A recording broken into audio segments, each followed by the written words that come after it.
Bom, deixa eu fazer conexão com os nossos colunistas. Primeiro, Josias Pereira, aliás, dá boas-vindas ao Jojo. Ainda não reencontrei o Josias Pereira aqui na FM O Tempo. Já tivemos aquela parceria também na cobertura dos Jogos do Cruzeiro.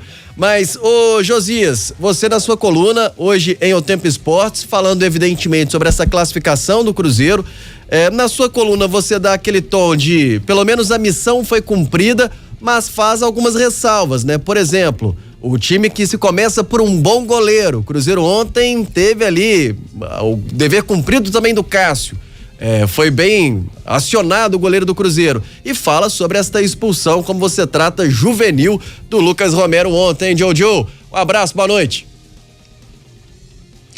Boa noite para você, Léo Campos, boa noite para todos aí que nos acompanham no FM O Tempo. Prazer falar com você novamente, Léo, um grande companheiro de transmissões do Cruzeiro, naquele acesso do Cruzeiro tão sonhado, né? E o Cruzeiro conseguiu, a gente estava lá cobrindo lado a lado o Cruzeiro. Olha, Léo, pra mim realmente foi uma expulsão muito juvenil e apesar do Cruzeiro ter conquistado a classificação, poderia comprometer realmente essa possibilidade de uma classificação mais tranquila para o Cruzeiro. A gente viu que o Romero, ele já tinha levado um cartão amarelo com 6 minutos do primeiro tempo e até na coluna eu coloco que para mim o Diniz poderia ter tirado o Romero do campo ainda no intervalo, evitando assim que ele tomasse um segundo cartão amarelo. Ele não fez, possivelmente para manter esse esquema no meio-campo, e aí o Cruzeiro acabou tendo este prejuízo com uma expulsão muito juvenil. O jogador, Léo, não sei se você concorda comigo, nosso grande Seabre também, o Lélio, o jogador ele não pode ficar pensando se o juiz vai dar a falta, se não vai. Ele caiu em cima da bola, meteu a mão na bola e aí o juiz não tinha marcado absolutamente nada e aí ele tomou um segundo cartão amarelo extremamente infantil e o Cruzeiro sendo prejudicado, porque o Cruzeiro até aquele ponto, o Cruzeiro era um outro time, o Cruzeiro poderia buscar sim um segundo gol na segunda etapa, mas aí acabou tendo comprometido o seu funcionamento tático e o Libertad foi pra cima na base do desespero. E se não fosse o Cássio, coloca isso na coluna também, que o Romero tem que pagar aí um jantar, pelo menos pro Cássio, porque se não fosse o Cássio naquele lance do Vidalba, o Cruzeiro poderia ter tido muitas dificuldades, porque aí viraria o desespero. O Libertad virando a partida, partindo para buscar um terceiro gol, mas de qualquer forma o Cruzeiro conseguiu a classificação e eu já vejo algumas situações bem importantes no Clube Celeste. Primeiro, Léo, destacar a postura. O que o Matheus Pereira correu ontem já valeu muito mais de tudo que ele vem fazendo nas últimas partidas, inclusive com o Rafa Nobre aí, entrevistando recentemente, ele dando aquela má resposta, mas ontem ele correu, viu? O GPS dele, Léo, com certeza tá lá nas alturas. O Matheus Pereira jogou muito bem, tende a crescer muito sob o comando do Fernando Diniz. Outros destaques, o Marlon com um passe primoroso e o Caio Jorge atuando muito bem ali entre os defensores para buscar uma finalização legítima de centroavante. É uma mudança de comportamento e agora nós vamos ver o dinizismo sendo operado na Toca da Raposa. Bem lembrado sobre essa situação do Matheus Pereira. Ontem eu observei isso também, né? Ele vai lá atrás entre os zagueiros a todo momento, buscar a bola, ir para o ataque. Uma função que eu esperava até mais do Matheus Henrique. Ontem eu vi mais o Matheus Pereira aparecendo ali entre os zagueiros. A gente elogiou a partida do Zé Ivaldo ontem também. Especialmente naquele momento que o Cruzeiro estava sofrendo uma pressão no segundo tempo. O Zé Ivaldo talvez foi determinante ali na zaga também para cortar algumas bolas. A gente elegeu ele inclusive como melhor em campo. Acha, Lélio, como disse aí o Josias, faltou o Diniz, por exemplo, substituir o Romero no intervalo da partida?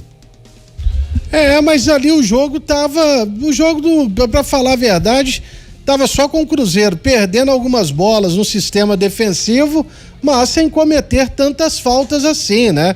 Então ninguém imaginava que o Lucas Romero fosse receber um cartão vermelho porque ele simplesmente achou que o juiz apitaria falta. Ele tem que ouvir primeiro o apito, né? Eu concordo com o Josias, foi uma expulsão realmente de juvenil que teve o Lucas Romero e colocou o Cruzeiro em risco, né? Para conseguir a sua classificação. Um abraço ao nosso querido Josias Pereira. Grande Jojo. Agora, Ô Daniel Seabra, o Cruzeiro que passa desse Libertad para pegar o Lanús, pelo menos essa sensação de dever cumprido, mas tem essa observação, né? O time que ainda parece de Fernando Seabra já mostra pro Diniz que ele vai ter trabalho. Abraço pro Josias, primeiro, grande abraço pro Jojo, tá aí firme e forte. Mais uma vez um prazer, viu, Josias, falar com você aqui de novo, né? Eu acho assim, sensação de dever cumprido realmente, né? Porque o Cruzeiro passou uma primeira fase daquele jeito, né?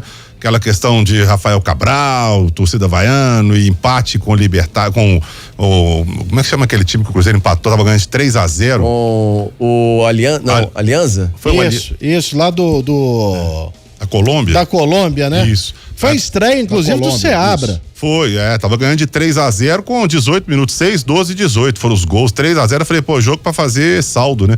E o Cruzeiro tomou um empate, daquele jeito que foi, o Cruzeiro quase ficou fora da primeira fase, depois veio o Boca e agora o Libertad.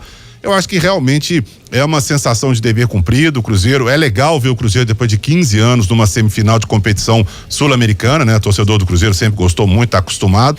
Agora, é cedo ainda para falar sobre Fernando Diniz, Fernando Seabra, a troca tá muito recente, né?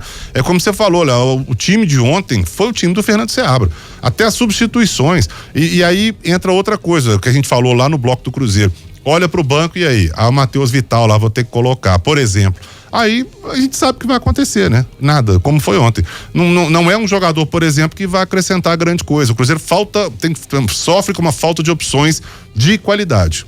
Ô Josias, pra fechar contigo, o Lanús, o adversário mais forte que o Cruzeiro vai pegar de fato nessa Sul-Americana?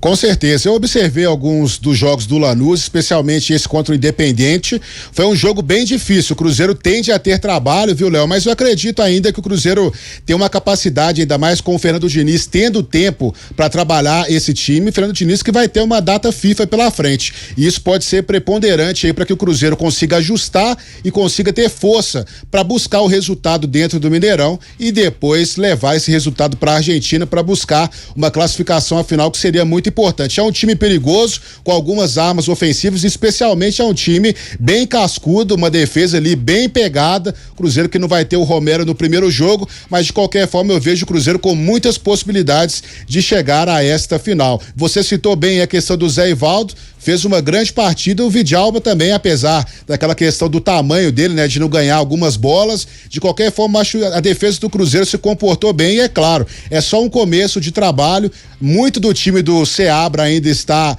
em voga no Cruzeiro, não é o time do Diniz, né? O Diniz não está acostumado a ficar recuado aí, levando pressão de qualquer adversário, então ainda falta ajustes, infelizmente o Diniz não vai estar em campo, né, no próximo jogo, mas de qualquer forma vamos ver o trabalho dele sendo azeitado e o Cruzeiro aos poucos vai conseguir ter a cara de Fernando Diniz.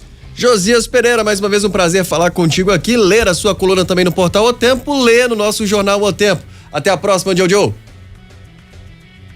Um abraço pra você, um abraço pro nosso grande Lélio e também pro Seabra e todos os ouvintes que nos acompanham na live da FM O Tempo.